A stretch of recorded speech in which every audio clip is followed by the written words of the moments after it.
नमस्कार दोस्तों, स्वागत है आप सभी का ऑनलाइन स्टडी प्लेटफॉर्म लक्ष्य रोजगार में। दोस्तों, इस वीडियो में हम लोग मध्यकालीन इतिहास से संबंधित महत्वपूर्ण प्रश्नों को हल करेंगे जो आपके एग्जाम के पॉइंट ऑफ व्यू बहुत ही इंपॉर्टेंट है। तो आइए शुरू करते हैं आज की क्लास को और चलते हैं आज के पहले प्रश्न पर। प्रश्न संख्या 1 है, निम्नलिखित में से कौन सा एक सही सुमेलित नहीं है। यानी जो नीचे ऑप्शन दिए गए हैं, एक तरफ शासक दिए गए हैं, दूसरी तरफ हैं, इनमें से कौन सा शासक किस राज्य से संबंधित नहीं है। तो देखिए, फर्स्ट है राणा हमीर, ये कहाँ के शासक थे? ये मेवाड़ के शासक थे। दूसरा है राणा चुंडा, ये कहाँ के शासक थे? ये मारवाड़ के शासक थे। तीसरा है मलिक राजा फारूकी, ये कहाँ के शासक थे? ये खानदेश के शासक थे। चौथा है मलिक सरवर ख्वाजा जहां, ये कहाँ के शासक थे? ये मालवा के शासक नहीं थे, ये कहाँ के शासक थे? ये जौनपुर के शासक थे। कहाँ के? जौनपुर के शासक थे। तो जो हमारा प्रश्न के हिसाब से राइट आंसर हो जाएगा वो हो जाएगा ऑप्शन नंबर डी। क्लियर है? प्रश्न संख्या 2 है, निम्नलिखित में से कौन सी एक विशिष्टता एकता व्यवस्था की नहीं है। ऑप्शन है एकता एक एकत्रित करने की व्यवस्था थी। दूसरा है सियासतनामा एकता व्यवस्था की जानकारी का स्रोत था। तीसरा है एकता से एकत्रित राजस्व सीधा सुल्तान के खाते में जाता था। और चौथा है मुक्ति को एकता से एकत्रित राजस्व से सैनिक रखने पड़ते थे। बताइए प्रश्न संख्या 2 का राइट आंसर क्या होगा। देखिए, एकता प्रणाली थी, इसकी शुरुआत किसने की थी? इसकी शुरुआत इल्तुतमिश के द्वारा की गई थी। और जो एकता शब्द है ये कैसा है? ये अरबी भाषा का शब्द है जिसका अर्थ होता है भूमि। इस व्यवस्था में क्या था? इस व्यवस्था में जो सैन्य अधिकारी होता था उसको वेतन के बदले भूमि का कुछ हिस्सा प्रदान किया जाता था, जिससे वह क्या करता था? कुछ कर वसूल करता था। वेतन के बदले वो क्या करता था? इस भूमि से कर वसूल करता था। देखिए, तो जो हमारे ऑप्शन है पहला एकता एक राजस्व एकत्रित करने की व्यवस्था थी, सही है। दूसरा है सियासतनामा एकता व्यवस्था की जानकारी का स्रोत था, बिल्कुल सही है। इसको किसने लिखा था? इसको निजामुल मुल्क के द्वारा लिखा गया था, तो दूसरा भी हमारा सही हो जाएगा। तीसरा कह रहा है एकता से एकत्रित राजस्व सीधा सुल्तान के खाते में जाता था, तो ये हमारा गलत हो जाएगा। वह सुल्तान के खाते में नहीं जाता था, बल्कि वह क्या होता था? सैन्य अधिकारी अपने वेतन के बदले में उसको लेता था। तो जो हमारा राइट आंसर हो जाएगा वो हो जाएगा ऑप्शन नंबर सी। नेक्स्ट है सूची 1 को सूची 2 से मिलान करना है। एक तरफ युद्ध दिया गया है, दूसरी तरफ वर्ष दिया गया है, यानी जो यह युद्ध था ये किस वर्ष में हुआ था। हमें क्या करना है? सूची 1 को सूची 2 से मिलान करना है। पहला है चंदावर का युद्ध। तो ये जो चंदावर का युद्ध था ये कब हुआ था? ये 1194 में। कब हुआ था? 1194 ईस्वी में कन्नौज के जो राजा थे जयचंद और मोहम्मद गोरी के बीच में हुआ था। दूसरा है तैमूर का आक्रमण। तो तैमूर ने भारत पर कब आक्रमण किया था? ये किया था 1398 ईस्वी में। तीसरा है तालीकोटा का युद्ध। तो जो तालीकोटा का जो युद्ध है विजयनगर साम्राज्य और दक्षिण के सुल्तानों के मध्य हुआ था, तो ये कब हुआ था? ये हुआ था 1565 में। तीसरा है घाघरा का युद्ध। ये कब हुआ था? 1529 ईस्वी में हुआ था। घाघरा नदी के तट पर बाबर तथा अफगानों की सेना के मध्य हुआ था। तो जो हमारा राइट आंसर हो जाएगा वो हो जाएगा 2, 1, 4, 3, यानी ऑप्शन नंबर डी। नेक्स्ट है निम्नलिखित वंशों ने किस क्रम में दिल्ली पर शासन किया था? नीचे दिए गए कूट से सही उत्तर चुनिए। हमें क्या करना है? ये जो कुछ वंश दिए गए हैं तो इनको क्या करना है? सूचीबद्ध लगाना कि किस वंश ने दिल्ली पर पहले शासन किया था और किसने बाद में किया था। तो देखिए, सबसे पहले जो दिल्ली में शासन किया था वो किसने किया था? गुलाम वंश ने। और इनका शासनकाल कब से कब तक रहा था? ये रहा था 1206 से 1290 ईस्वी तक। और इसके जो संस्थापक थे वह गुलाम वंश के कौन था? कुतुबुद्दीन ऐबक था। उसके बाद जो वंश आएगा वो आएगा खिलजी वंश। इसका जो संस्थापक था वह था जलालुद्दीन फिरोज खिलजी। और इनका जो शासनकाल रहा था खिलजी वंश का वह रहा था 1290 ईस्वी से 1320 ईस्वी तक। उसके बाद जो तीसरा आएगा वो आएगा सैयद वंश। इसके जो संस्थापक थे उनका नाम था खिज्जर खां और इनका शासनकाल सैयद वंश का रहा था 1414 ईस्वी से 1451 ईस्वी तक। और जो सबसे अंत में और इसमें दिया गया है वह आएगा आपका लोधी वंश। जो इसका जो संस्थापक था वह था बहलोल लोधी। और ये जो लोधी वंश का शासन रहा था 1451 से 1526 तक रहा था। तो जो हमारा राइट आंसर होगा वो होगा 4, 1, 3-2, यानी ऑप्शन नंबर डी। नेक्स्ट है, निम्नलिखित नामों को कालानुक्रम में व्यवस्थित करें व नीचे दिए गए कूट से सही उत्तर प्राप्त करें। पहला है चंगेज खां, दूसरा है महमूद गजनबी, मोहम्मद गोरी और चौथा है तैमूर। यानी इन लोगों ने जो शासक दिए गए इन्होंने भारत पर कब कब आक्रमण किया था, उस हिसाब से इनको क्रमबद्ध तरीके से लगाना है। तो देखिए, महमूद गजनबी ने सबसे पहले भारत पर आक्रमण किया था। कब किया था? ये 1001 ईस्वी में। कब किया था? 1001 ईस्वी में किया था। उसके बाद किस शासक ने किया था?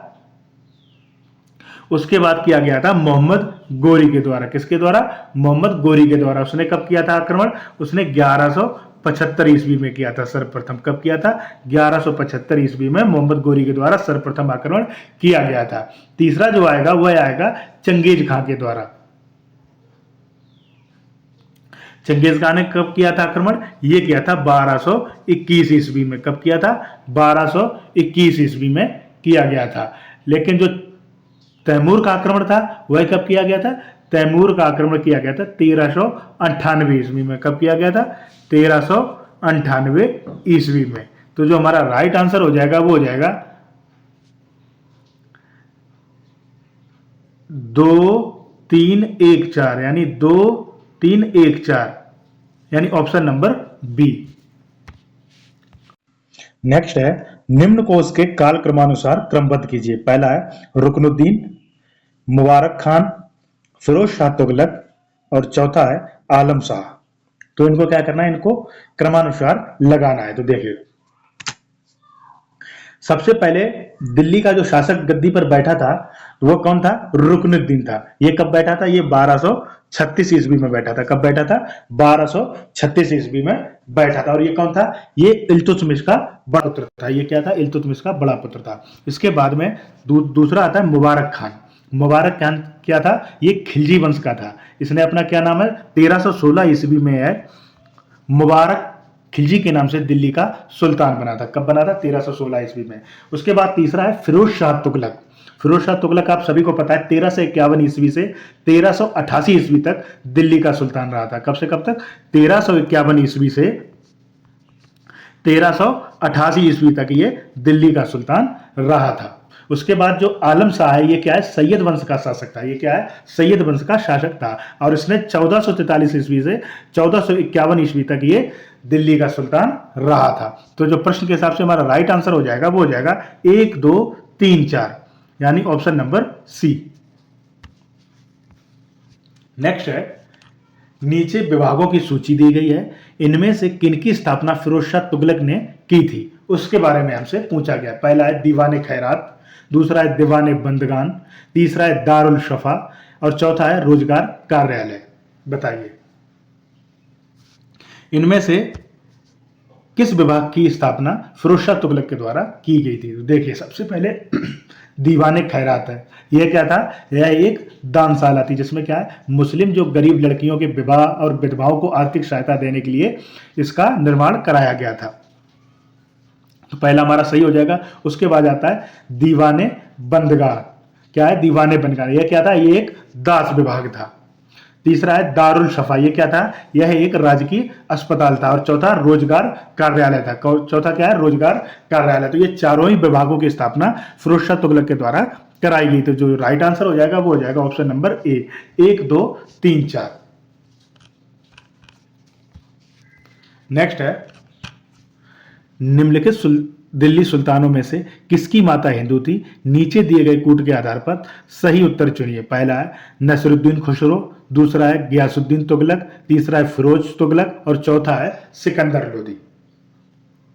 देखिए,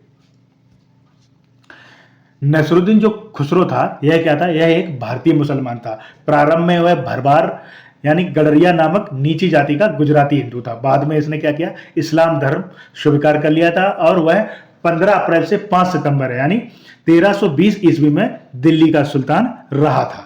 क्लियर है। दूसरा आता है आपका गयासुद्दीन तुगलक। तो इसका जन्म क्या हुआ था, यह भी एक निम्न कुल में हुआ था। इसका जन्म भी कहाँ हुआ था, एक निम्न कुल में हुआ था। इसके जो पिता थे बलबन वह क्या थे, तुर्की गुलाम थे, और इसकी माता पंजाब की एक जाटनी थी। इसकी माता कौन थी, पंजाब की एक जाटनी थी। और ये जो गयासुद्दीन तुगलक था, ये 1320 से 1325 ईस्वी तक दिल्ली के गद्दी पर बैठा था। उसके बाद आता है आपका फिरोज तुगलक। इसका जन्म कब हुआ था, इसका जन्म 1309 ईस्वी में हुआ था, और यह क्या था, गयासुद्दीन तुगलक के छोटे भाई रज्जब का पुत्र था। फिरोज तुगलक कौन था, यह गयासुद्दीन तुगलक के छोटे भाई रज्जब का पुत्र था। और इसका जो शासनकाल था वह कब से कब तक था, 1351 ईस्वी से 1388 ईस्वी तक था। चौथा आता है आपका सिकंदर लोदी। तो इसकी जो माता थी सिकंदर लोदी की, वह एक सुनार थी। कैसी थी, सुनार थी। तो और इसका जो शासनकाल रहा था वह रहा था 1489 ईस्वी से 1517 ईस्वी तक। यानी कि इन चारों की जो माता थी वो कैसी थी, हिंदू थी। तो जो हमारा राइट आंसर हो जाएगा वो हो जाएगा 1 2 3 4, यानी ऑप्शन नंबर डी। नेक्स्ट है सूची 1 को सूची 2 से मिलान करना। एक तरफ विदेशों के नाम दे रखे हैं, दूसरी तरफ उनके देशों के नाम दे रखे हैं। यानी उन विदेशी यात्रियों की हमको क्या है, राष्ट्रीयता बतानी है कि वह किस देश से संबंधित थे। पहला है निकोली कोंटी, ये कहाँ का यात्री था, यह है इटालियन यात्री था। दूसरा है अथानसिस निकितीन, यह कौन था, यह एक रूसी यात्री था। तीसरा है अब्दुल रज्जाक, ये कौन था, यह एक ईरानी यात्री था। और जो चौथा है डोमिंगो, ये कौन सा था, पुर्तगाली था। तो जो हमारा राइट आंसर हो जाएगा वो हो जाएगा 2 1 4 3, यानी ऑप्शन नंबर सी। नेक्स्ट है निम्नलिखित में से कौन सा युग्म सही सुमेलित नहीं। हमको क्या बताना है, एक तरफ यात्री दे रखे हैं और दूसरी तरफ उनका गृह देश दे रखा है, उनकी राष्ट्रीयता दे रखी है। हमको बताना है इनमें कौन सा सही नहीं है। तो जो इब्न बतूता था वो कहाँ का था, वह मोरक्को देश का था। दूसरा है मार्को पोलो, यह इटली का था। तीसरा है अब्दुल रज्जाक, ये अभी मैंने आपको बताया तुर्की का नहीं था, ये कहाँ का था, यह एक ईरानी यात्री था। कैसा यात्री था, ईरानी यात्री था। तो जो हमारा राइट आंसर हो जाएगा वो हो जाएगा ऑप्शन नंबर सी। नेक्स्ट है निम्नांकित घटनाओं का सही अनुक्रम क्या है। पहला है तैमूर का आक्रमण, दूसरा है अलाउद्दीन का देवगिरी पर आक्रमण, तीसरा है तुगरिल का विद्रोह, और चौथा है बहमनी राज्य की स्थापना। अब इनको क्या करना है, इनको क्रमानुसार लगाना है। तो देखिए सबसे पहले जो हुआ था वह क्या हुआ था, तुगरिल का विद्रोह हुआ था। यानी बंगाल के गवर्नर तुगरिल का विद्रोह कब हुआ था, ये 1279 में हुआ था। कब हुआ था, 1279 ईस्वी में हुआ था। किसके शासनकाल में हुआ था, ये बलबन के समय में हुआ था। दूसरा है अलाउद्दीन ने देवगिरी पर जो प्रथम आक्रमण किया था, ये कब किया था, 1296 में किया था। कब किया था, 1296 ईस्वी में किया था। उसके बाद क्या हुआ, 1347 ईस्वी में बहमनी राज्य की जो स्थापना हुई थी वो कब हुई थी, 1347 ईस्वी में हुई थी। और 1398 ईस्वी में क्या हुआ था, तैमूर ने दिल्ली पर आक्रमण किया था। कब किया था, 1398 ईस्वी में किया था। तो जो इनका सही क्रम हो जाएगा वो हो जाएगा आपका 3 2 4 1, 3 2 4 1, यानी ऑप्शन नंबर बी। नेक्स्ट है निम्न यात्रियों के पधारने का सही अनुक्रम क्या है, बताइए। ये जो यात्री थे कब कब भारत आए थे, उनको उस क्रम में लगाना है। पहला है इब्न बतूता, दूसरा है ट्रेवर नियर, तीसरा है अलबरूनी, और चौथा है मनुची। देखिए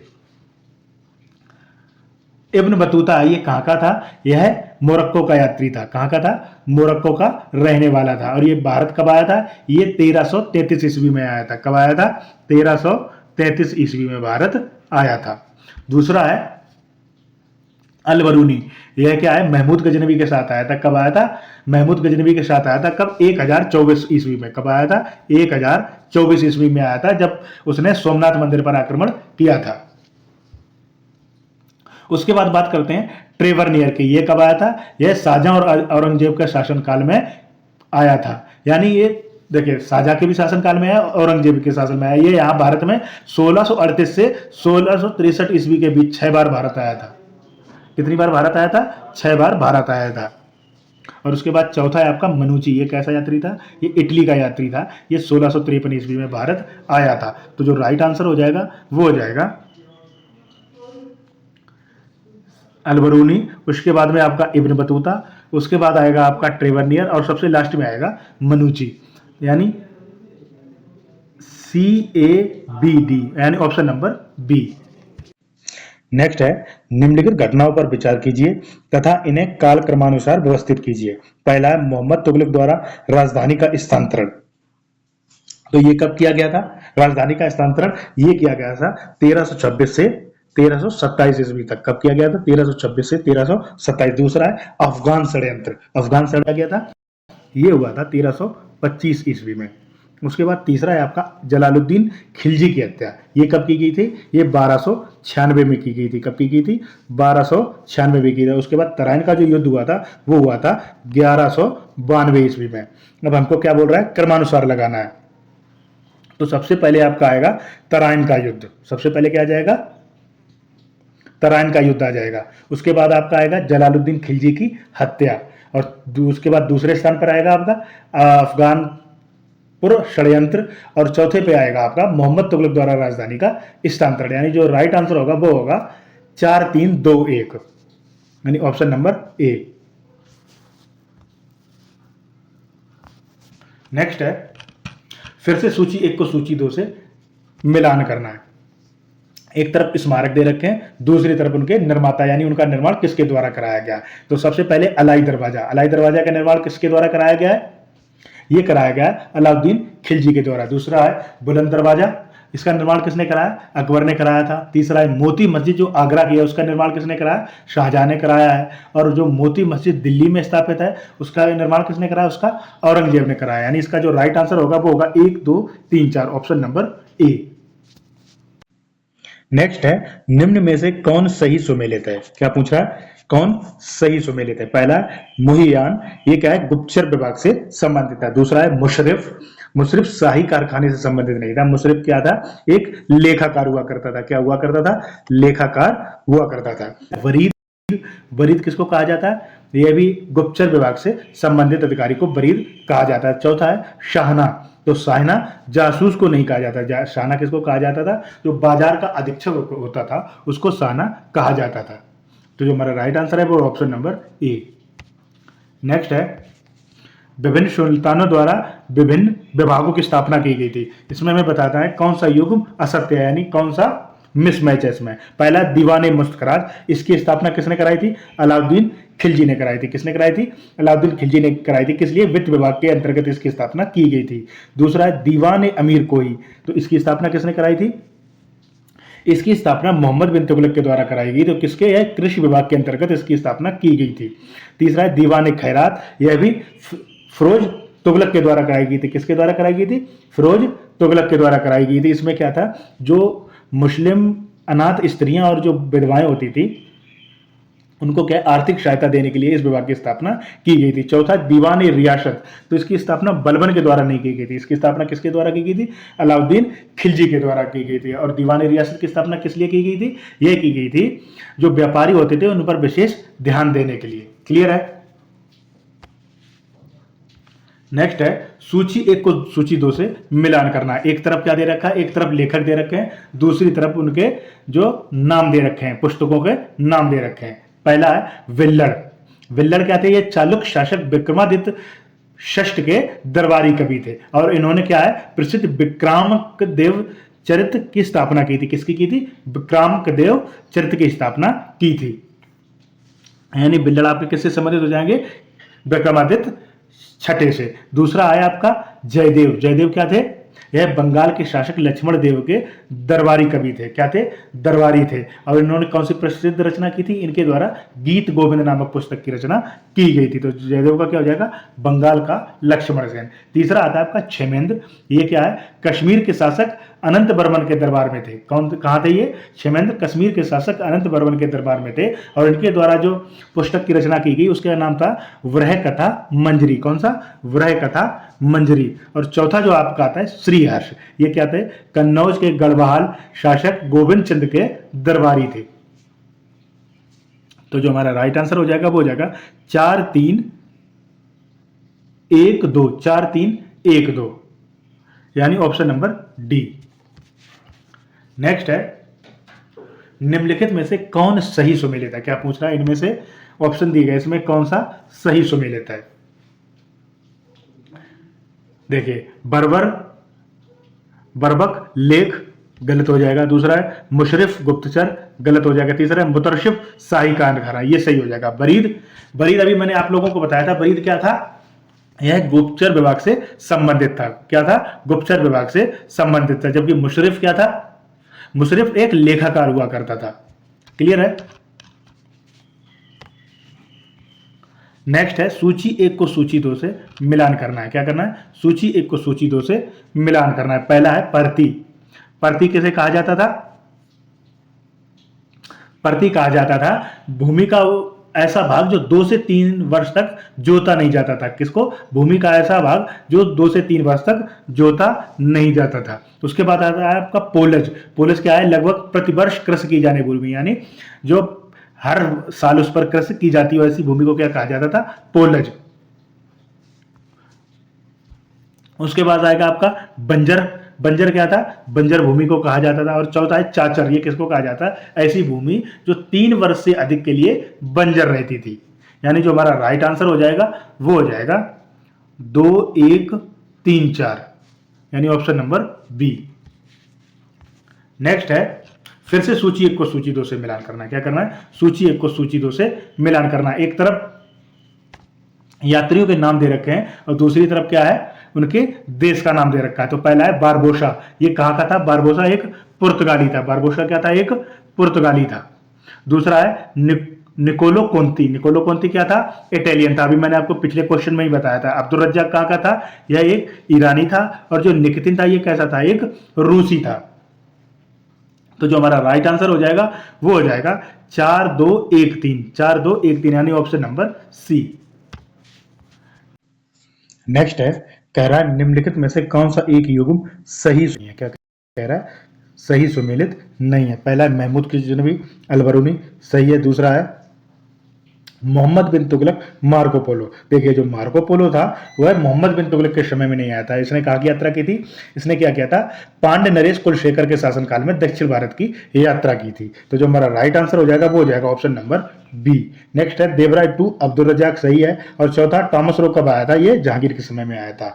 क्लियर है? नेक्स्ट है सूची 1 को सूची 2 से मिलान करना है। क्या करना है? सूची 1 को सूची 2 से मिलान करना है। एक तरफ युद्ध दिया है और उनसे वर्ष दिया गया है, दूसरी तरफ क्या किया है? सूची 2 में वर्ष दिया गया है। कौन सा युद्ध किस वर्ष में हुआ था? सबसे पहले प्लासी का युद्ध, तो ये कब हुआ था? 1757 ईस्वी में हुआ था। दूसरा कलिंग का युद्ध, ये हुआ था 261 ईस्वी में। बात करें हल्दी घाटी की युद्ध की तो ये हुआ था आपका 1576 ईस्वी में। और तराइन का जो युद्ध हुआ था वो हुआ था 1192 ईस्वी में। यानी जो राइट आंसर होगा वो होगा 4, 1, 2, 3, यानी ऑप्शन नंबर सी। नेक्स्ट ही 1 को सूची 2 से मिलान करना है। क्या करना है? सूची 1 को सूची 2 से मिलान करना है। यानी किस शासक के शासनकाल में कौन सी व्यवस्था लागू हुई थी? तो अकबर के समय में कौन सी हुई थी? अकबर के समय में हो जाएगी आईन ए दहशाला। कौन सी हो जाएगी? आईन ए दहशाला। ये क्या था? ये राजा टोडरमल के द्वारा स्थापित की गई भू राजस्व व्यवस्था पद्धति थी। क्लियर है? उसके बाद में आपका आ जाएगा मोहम्मद तुगलक। मोहम्मद तुगलक ने क्या किया था? प्रतीक मुद्रा जारी की थी। कौन सी? सांकेतिक मुद्रा जारी की गई थी। उसके बाद आएगा आपका इल्तुतमिश। इल्तुतमिश ने क्या किया था?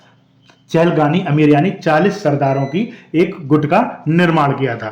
और आपका जो शेरशाह के द्वारा क्या किया गया था? सड़क ए आजम का निर्माण कराया गया था। किसका? सड़क ए आजम का निर्माण कराया गया था। ये क्या था? बंगाल के सुनार गांव से पंजाब की अटक तक इस सड़क का निर्माण कराया गया था। इसको क्या कहा जाता? सड़क ए आजम कहा जाता था। तो जो राइट आंसर हो जाएगा वो हो जाएगा 3, 4, 2, 1, यानी ऑप्शन नंबर बी। नेक्स्ट है फिर से सूची 1 को सूची 2 से मिलान करना है। एक तरफ शासक दे रखे हैं और उनके द्वारा निर्माण कराए गए भवन के बारे में बताया गया है। तो पहला है ऐबक ने क्या कराया था? कुतुबुद्दीन ऐबक के द्वारा क्या निर्माण कराया गया था? इसके द्वारा 2.5 दिन का झोपड़े का निर्माण कराया गया था। कब कराया गया था?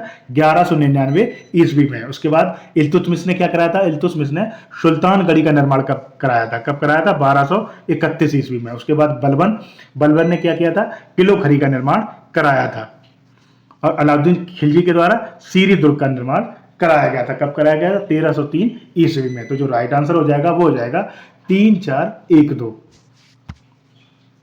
यानी ऑप्शन नंबर ए। नेक्स्ट है, कह रहा है निम्नलिखित में से कौन सही सुमेलित नहीं है। क्या कह रहा है, निम्नलिखित में से कौन सा सही सुमेलित नहीं है।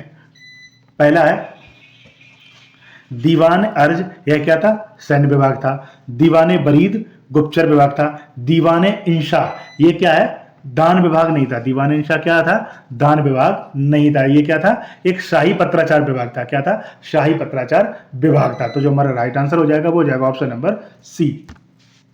नेक्स्ट है अक्ता का अर्थ था। अक्ता का अर्थ था एक प्रशासकीय अनुदान या माफी, नगद वेतन के बदले किसी खास भूभाग का राजस्व अधिन्यास। तो जो राइट आंसर होगा वो होगा ऑप्शन नंबर बी। आप सभी को पता है एकता प्रणाली किसको कहा जाता था, जो सैन्य अधिकारी होता था उसको वेतन के बदले में जमीन का कुछ भूभाग दिया जाता था, जिससे वह क्या करता था, राजस्व वसूलता था। नेक्स्ट है निम्नलिखित में से कौन सा एक भारतीय वाद्य यंत्र भारतीय इस्लामी समन्वय का सर्वश्रेष्ठ उदाहरण है। देखिए, तो इसका जो राइट आंसर हो जाएगा वो हो जाएगा ऑप्शन नंबर बी, सितार। क्या हो जाएगा, सितार हो जाएगा।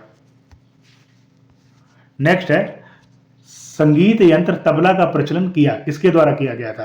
तो जो इसका प्रचलन किया गया था वह किया गया था 13वीं शताब्दी में। कब किया गया था, 13वीं शताब्दी में। किसके द्वारा, अमीर खुसरो के द्वारा। किसके द्वारा, अमीर खुसरो के द्वारा। नेक्स्ट है तुर्कों के शासनकाल में भारत की राजकीय भाषा क्या थी, बताइए। तो देखिए, तुर्कों के शासनकाल के समय भारत की जो राजकीय भाषा थी वह क्या थी, फारसी थी। क्या थी, फारसी थी। नेक्स्ट है शशगनी, यानी चांदी का एक छोटा सिक्का था जो किसके बराबर था, किसके बराबर था, यह था 6 जीतल के बराबर। किसके बराबर था, यह 6 जीतल के बराबर था। क्लियर है। नेक्स्ट है दिल्ली सल्तनत के अंतर्गत निम्न में से कौन सा एक सिक्का प्रचलन में नहीं था। देखिए, जो इसका जो राइट आंसर हो जाएगा वो हो जाएगा ऑप्शन नंबर ए, दाम। दाम क्या था, ये किसके द्वारा चलाया गया था, ये शेरशाह के समय मुद्रा नीति अपनाई गई थी।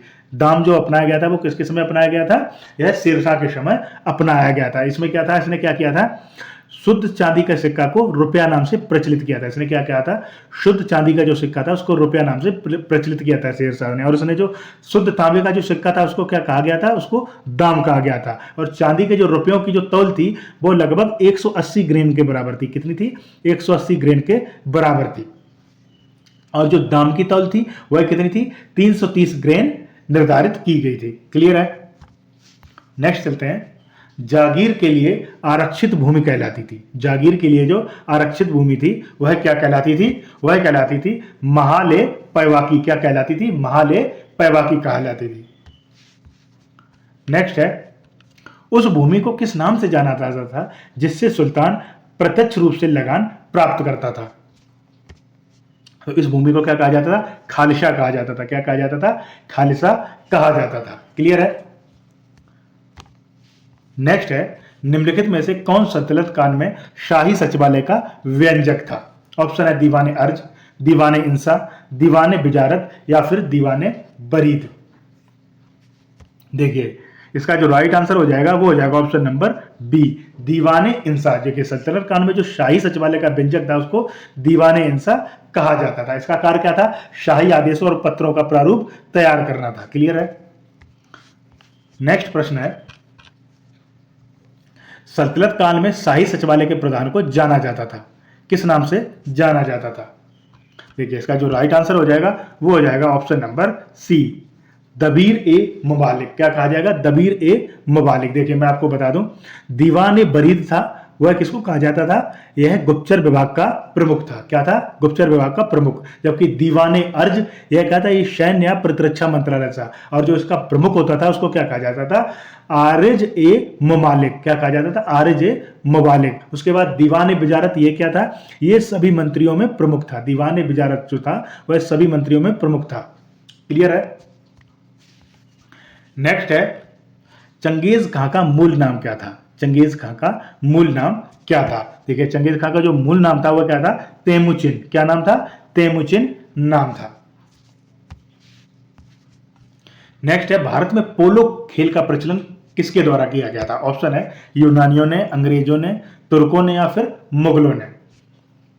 देखिए इसका जो राइट आंसर हो जाएगा वो हो जाएगा ऑप्शन नंबर सी। भारत में जो पोलो खेलता है उसकी शुरुआत गुलाम वंश के संस्थापक कुतुबुद्दीन ऐबक के समय हुई थी और उसकी जो मृत्यु हुई थी वो भी पोलो खेलते समय घोड़े से गिरने के कारण हुई थी। नेक्स्ट है पैगंबर हजरत मोहम्मद का जन्म कब हुआ था? ऑप्शन है 570 ईस्वी में, 622 ईस्वी में, 642 ईस्वी में या फिर 670 ईस्वी में। देखिए जो पैगंबर हजरत मोहम्मद हैं इनका जो जन्म हुआ था ये हुआ था मक्का में। कब हुआ था? 570 ईस्वी में, यानी हिजरी संवत से लगभग 53 वर्ष पूर्व हुआ था। और ये क्या थे? इस्लाम धर्म के संस्थापक थे। नेक्स्ट है सल्तनत काल के अधिकांश अमीर एवं सुल्तान किस वर्ग के थे? जो सल्तनत काल में अधिकांश अमीर और सुल्तान थे दरबारी, वह किस वर्ग के थे? तो वह थे तुर्क वंश के। कौन से थे? तुर्क वंश के थे। नेक्स्ट है निम्नलिखित में से किस एक स्थान को अरब यात्रियों ने स्वर्ण ग्रह कहा है? जो अरब यात्री थे उन्होंने किस स्थान को स्वर्ण ग्रह कहा है? ऑप्शन है मुल्तान, मैसूर, राजस्थान या फिर गुजरात। तो देखिए इसका जो राइट आंसर हो जाएगा वो हो जाएगा ऑप्शन नंबर ए। मुल्तान को क्या कहा गया है? स्वर्ण ग्रह अरब यात्रियों के द्वारा कहा गया है। तो आज के लिए इतना ही, मिलते हैं नेक्स्ट वीडियो में। Thank you.